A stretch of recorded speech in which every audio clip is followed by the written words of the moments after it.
May bisita ako.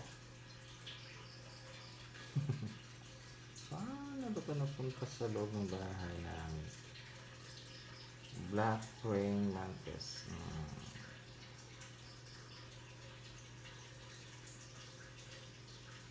Paano ko napasok sa bahay namin? Ano siguro to? Bagong palit ng katawan niya. Kasi palit. Kasi na itim, dapat kasi green. Wala kasing ganito. Tapos sira pa yung mga pakpak niya. So, change of body shells pa ang tawag nito.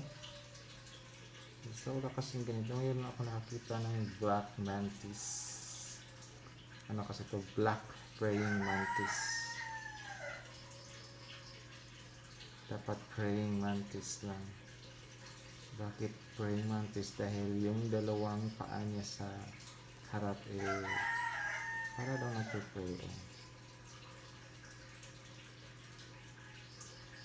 Paano ka nakadpad sa loob ng bahay na